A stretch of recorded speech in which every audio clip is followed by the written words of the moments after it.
नमस्कार मित्रांनो, आज आपण मस्त असे पराठे करणार आहोत. तर पराठे नक्की तुम्ही ट्राय करून पहा. दहीसोबत अप्रतिम लागते.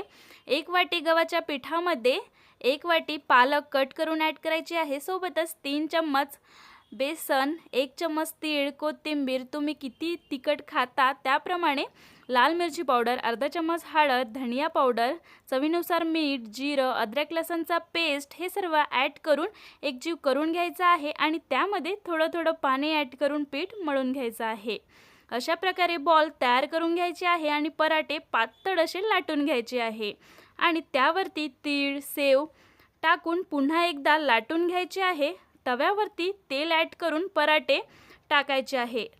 पराठेवरती सुद्धा तेल टाकायचे आहे आणि दोन्ही साईडला पराठे मस्त असे शिजवून घ्यायचे आहे. तर इथे गरमागरम पालक पराठे रेडी झालेले आहे. व्हिडिओ आवडला असेल तर व्हिडिओला लाईक करा, शेअर करा, फॉलो करा. थँक्यू.